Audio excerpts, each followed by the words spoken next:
work it out after your after. Okay? And so what will need to happen is up front. No one should be mixing the monomer and powder or orthojet materials out in the lab. They must be mixed underneath that hood. You must clean up after yourself, and you must not leave a mess. Clear? So that means everybody can't work at the same time because that's a small area. So maybe 2, 3 people, and you must clean up after yourself each and every time. Okay? And before we go through all that, we'll make sure that we go through a little training session so that you make sure that you don't do anything unusual. It has a glass partition that if you raise it above a certain level, it makes an annoying sound. So we do not want that. The sound then after several minutes alerts someone in this part of the building. They then come up and then want to scream at me. We're not going to have that, right? No. Okay.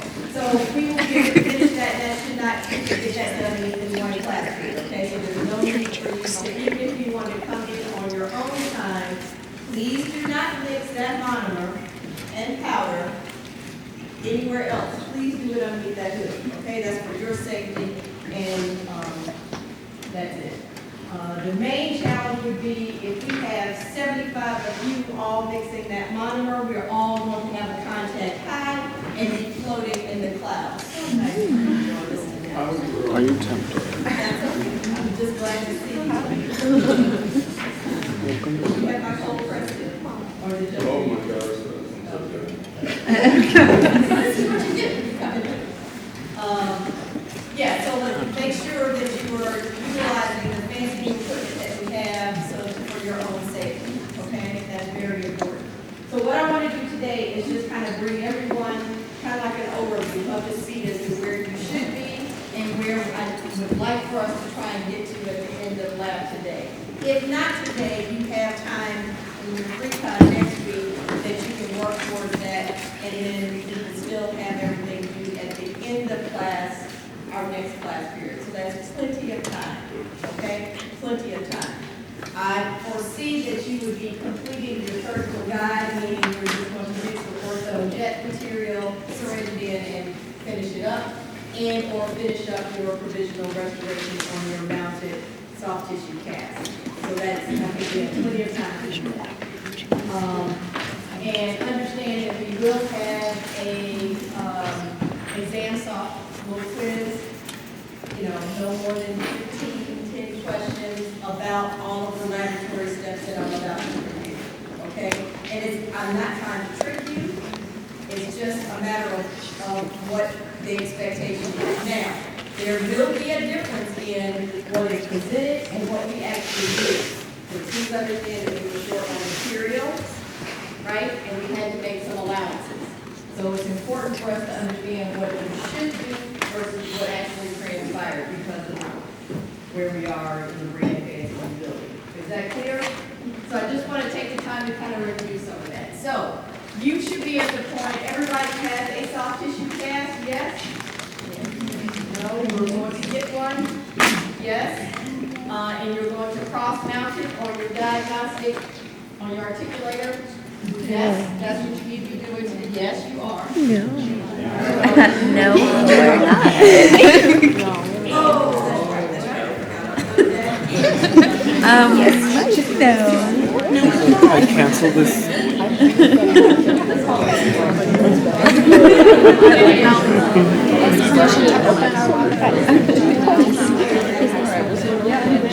I'll say all of them this one. After that, I'll like get this. So in the event that you did have an articulator, what you would do is fabricate your soft cast and cross-mount it with your mandibular cast that you mounted for diagnostic purposes. Follow me? Yes. So you took the time to make a physical registration to mount your patient's edentulous arch, right? For number 8 or 9, whichever implant you have. So you were able to just simply cross-mount. All right? You could, if you you wanted to, make another Facebook registration, but we're not interested in all of that right now, okay? Because of the nature of the instrumentation that you use, you can just simply cross-match. Okay. So, where does that leave us now? You made a final impression for your implant restoration utilizing what technique? Transfer. It is called transfer because you place the impression coping in the patient's mouth, you make the impressions, and then you take that coping out and assemble it to the analog and insert it back, transfer it into the final impression. There are two vital steps that you must complete before making a final impression. What are those? Radiograph to check the seat of the impression code. What is the other really mundane thing, but it's kind of important if you want to transfer it? You have to block out the top of the hex. Now, many of you who forgot to do that were probably thinking, oh, I can just snip that off. But then you realize how far down or how long that impression coping is, and can you really verify that you've gotten all of that material out? No, not with any certainty. And so what you don't want to do is to incorporate error, meaning you can't tell if that is all the way in, even if you got a frictional seat and you probably felt it when you inserted that whole complex, you felt it kind of drop into place. Just that little amount for the hex driver screw space could still be up. And so that then means that you would capture an inappropriate location in your platform. Now you're building your whole case off of inaccuracy.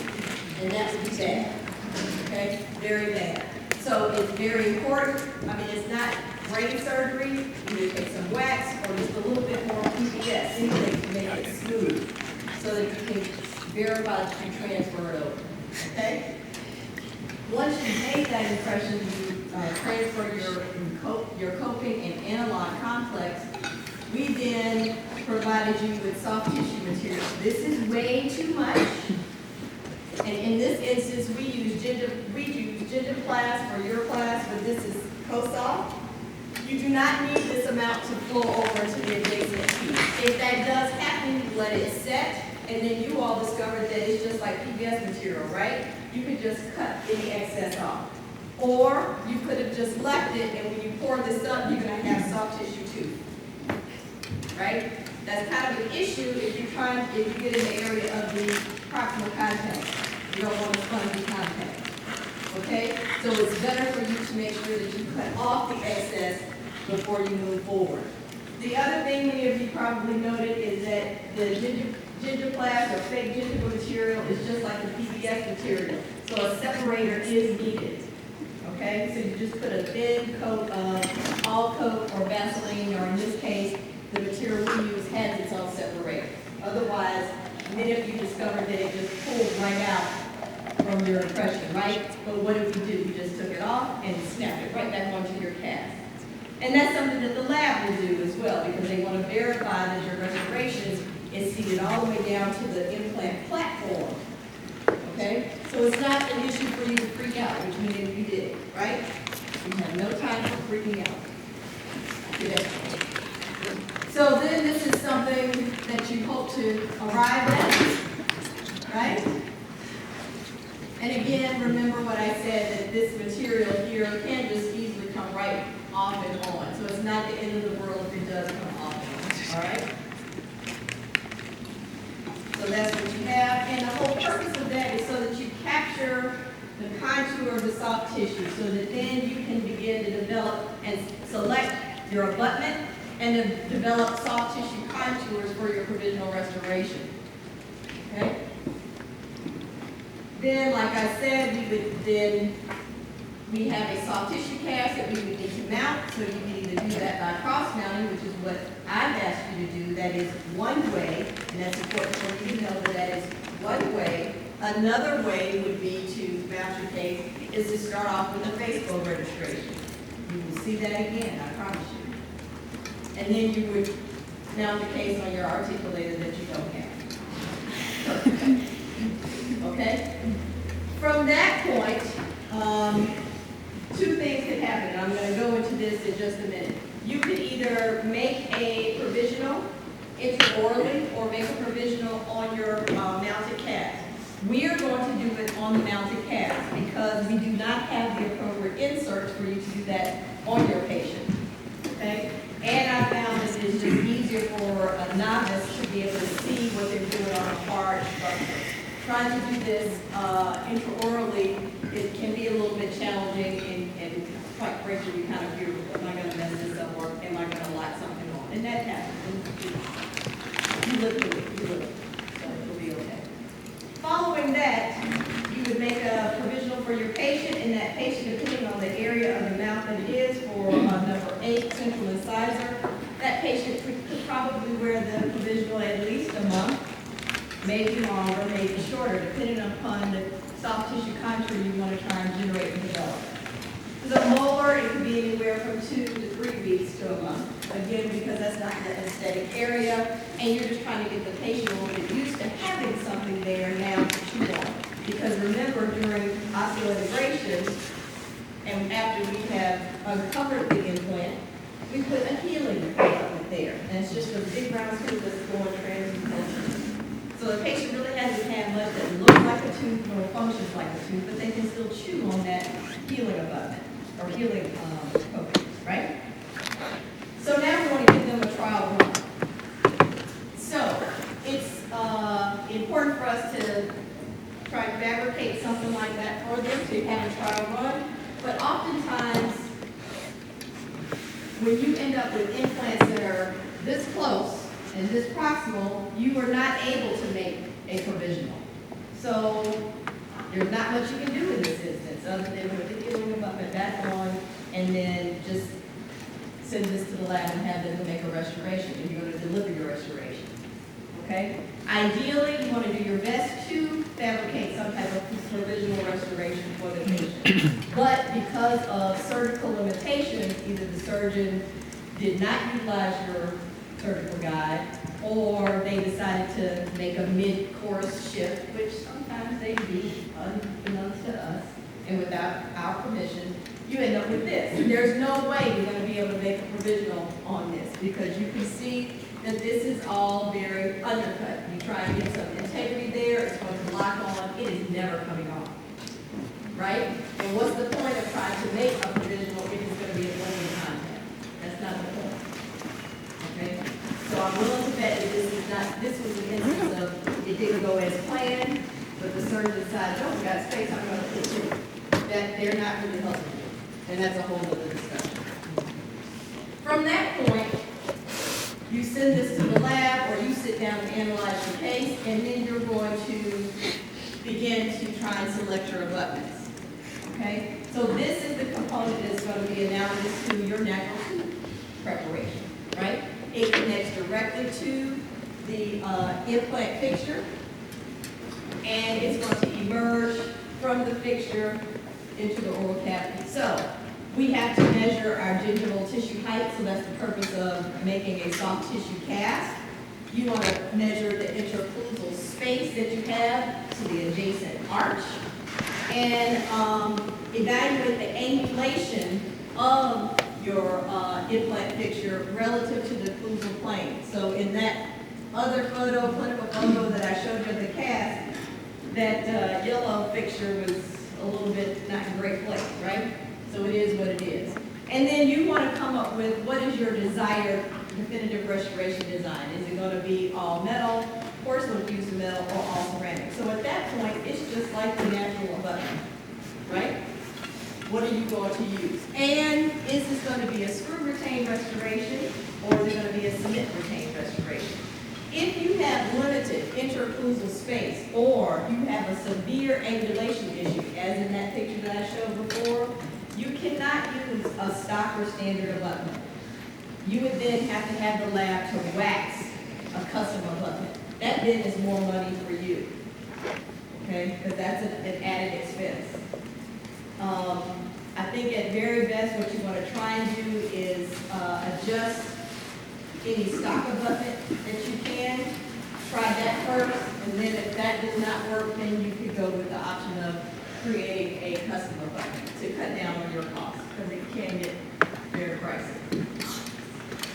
We have an abutment selection kit that I am going to bring with me, but I will make sure that you get to see one so that you can, from this point, from your cast, you can play around with different standard abutments to determine what's going to match. So please remember that we have yellow, magenta, green, and fuchsia colored fixtures, right? So the abutment sizes correspond to that. Height, angulation, size, gingival cup size. So you can play around with the components and determine, oh, I think this is going to work. For our purposes here, the first couple of times that you are going through an implant case, you must review that with Dr. Porter. So he helps you walk through that whole process, and he will assist you with selecting your abutment for the case. He also actually assists you from the very beginning of your case, determines who puts the implant. You must go to the surgery. You must be there to uncover it, and then you can begin, hopefully, restoration of an implant. Typically, you do not follow one patient all the way through, but you can see those phases through your 2-year clinical experience. Okay? Very rarely. Sometimes you can at least do it for an overdenture patient. Most students average about 6 to 8 overdenture patients throughout the 2-year experience. And on average, the last time I checked, the past couple of years, most students are restoring anywhere from 4 to 6 single tooth implants. Okay? The goal being that you at least have one. Most students have more than that. So don't worry, you should have plenty of that. You are also required to have a tooth replacement competency. So if you're fortunate enough to do a fixed partial denture on a live patient, then your other alternative is that you have to do a single tooth replacement on a typodont. And so it will be the same exercise that we're going through now, nothing new. They hand you a box, you go through the exact same thing that we're going through now, and you do that for the same area that your patient was edentulous for the actual fixed partial denture, okay? So you get more, experience doing that, if that makes sense. Do we have any questions? I'm not going to go into the paperwork here. Yeah. What I do want to do is go to provisional restoration really quickly. So it's important for you to remember what our steps are.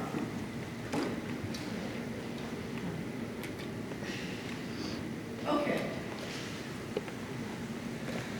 For our purposes, what I'd like for you to do is we're going to make a cement retained, although we're not going to cement it, so please no one go and find cement and try and cement something. But that I need you to understand that we would do a cement retained provisional restoration, unless you have the misfortune of locking something on and you then have to drill it off. And so we'll show you how to just be flexible with that. Okay?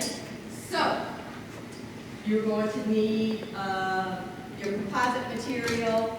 We have plenty of biocryl material, so note this is separate from your surgical guide, so please do not use a surgical guide as a template to make your provisional restoration. You need something else.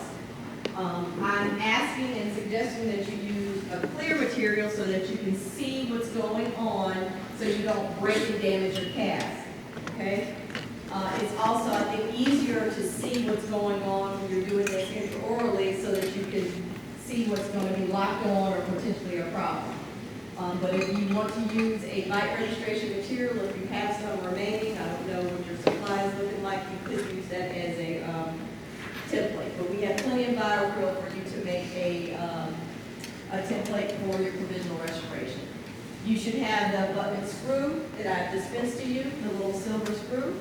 I will provide you with shim stock, your hand pieces, blockout material. So any type of rope wax, Play-Doh, something of that nature, okay? And your provisional trimming long shaped burrs, okay? And if you'd like to have carbide burrs, you could, but I don't really think you need those. Okay, so your goal, you have seen this. This is our soft tissue cast, and our goal would be to, and this is showing you just two different aspects. This is what your soft tissue area should look like, and here, in this instance, this is showing you what the provisional restoration looks like. You are only going to be doing the provisional restoration on your central incisor, not the premolar. So again, you have made a final impression, and unlike what was shown, we ask that you use just monophase. You syringe the material around your impression coping in monophase and take the impression in monophase. There's no need to use a lighter body material for us to try and capture the position of the fixture. We don't need that kind of detail.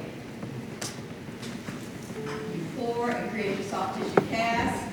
You are then going to take your temporary abutment that you all should have, still in that little white square package.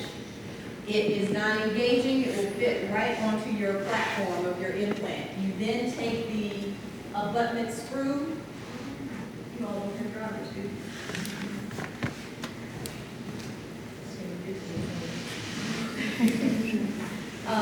You take your hex driver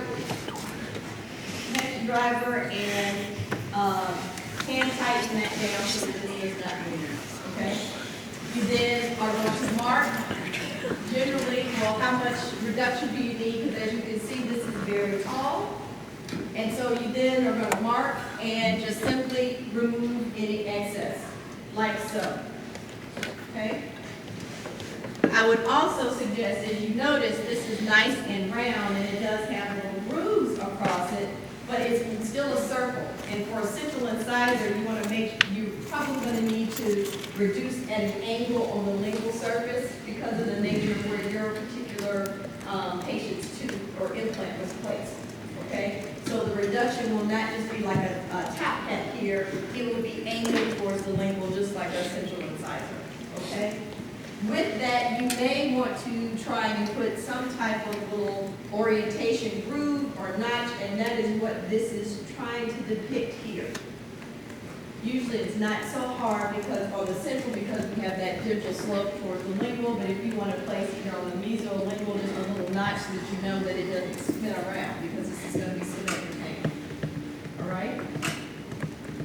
Again, you're going to then create your BioPrill from a solid model, and you're going to place that over top to make sure, do I have enough space for the interior material? Okay? Otherwise, if you don't take the time to do that and you decide to dispense material and you begin to see the temporary abutment through your integrity, it's not the end of the world, it's still plastic, right? But it may not then be aesthetic. So it's a little bit easier for you to be able to see, oh, I know I have enough space. Okay. Also, you want to make sure that this, whatever your template material extends a little bit further down than where this is. So you would want this to go a little bit further just to be able to contain all the material. At this point, it's just like working on any other plastic tube. You're working on plastic material on a solid cast. Unlike intraorally, you have body temperature and saliva, you're going to need to lubricate, even if you're adding just a little bit. So you're going to put a thin coat of all pulp on your soft tissue material.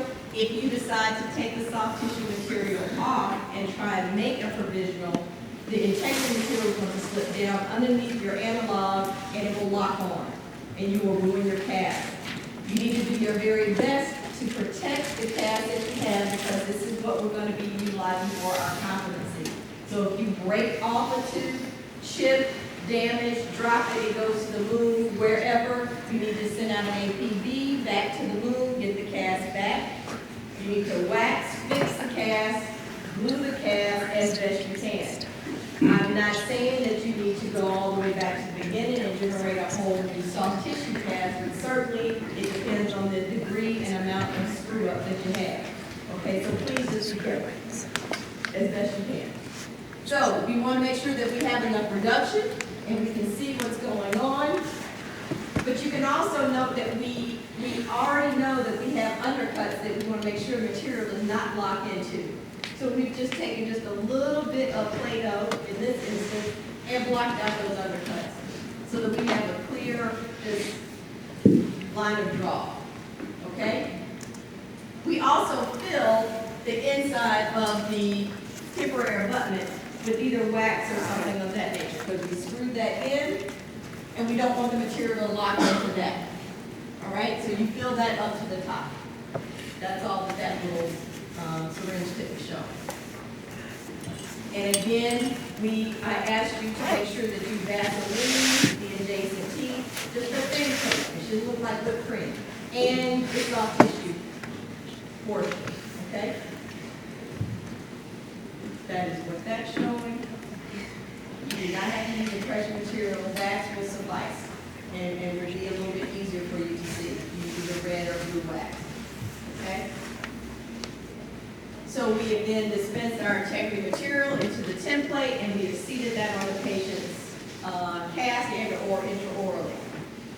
We let that set, you dispense a little bit on your hand, you wait, let it set, and then you pull that off. Now, we all know it's the flip of the dime as to whether it stays in the template or does it stay on the cast. The hope is that it stays in the template. So, one thing you might want to do is either a thin coat of Vaseline inside the template before you dispense the integrity, or just a little squirt of water. I find that a little bit of both works. Okay, they serve as a separating medium. If you happen to get a void, it's not the end of the world. You can then use just your regular composite to fill that void. Okay, so it's not, oh, I have to start all over. We don't have time for that. So this is just a rough removal. I've taken the template off, and that's what I have, right? Now I'm going to shape it. What I need for you to appreciate is that it's nice and smooth. What, magic? Yeah.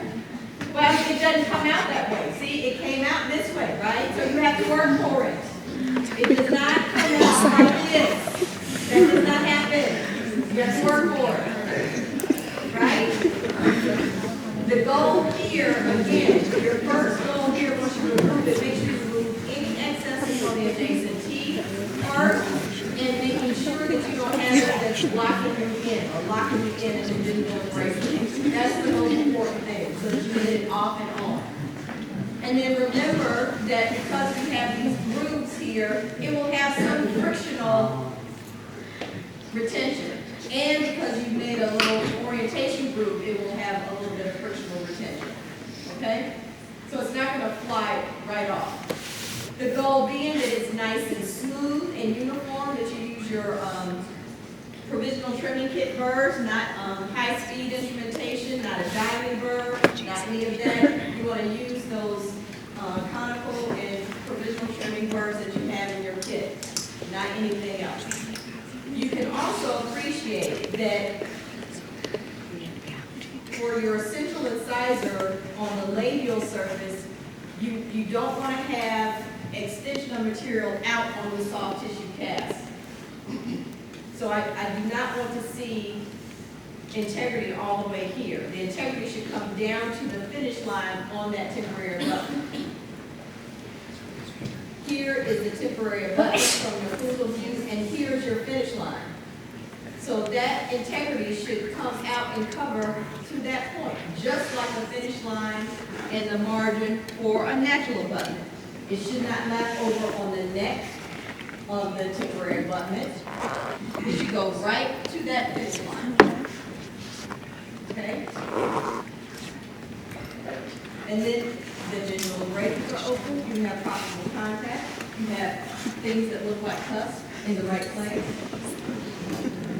The difference is your occlusion at that point. You want to make sure that you check your emergence profile so that if you look down the facial surfaces of the arch, that it's in line with the rest of those teeth. Now, for our implant restoration, once we get to like the gingival middle to gingival third, that emergence or contour is going to look very much so different than a natural tooth. And it has to shape towards your temporary abutment. The hard thing for students at this point to understand is that you don't want it to touch the soft tissue material or the cast, because that would translate, if you were doing this intraorally, that would blanch the tissues, and you would know, oh, that's overextended, right? So that is why it's important for you to understand that it must be shaped circumferentially all the way down to this point. It should not go beyond the finish line on the temporary abutment. It should not cover the neck of the temporary abutment, okay? And that's just kind of hard for you to understand at this point. You don't have language issues.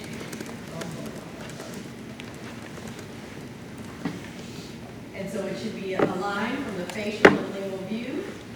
And then what is different from, for an implant restoration, we not only check, we want to have the same amount and location of proximal contacts, but we verify our occlusal contact with active film articulating paper and shim stock, because we want to make sure that we only have occlusal load, not excursive load or markings on an implant restoration. Those forces are detrimental.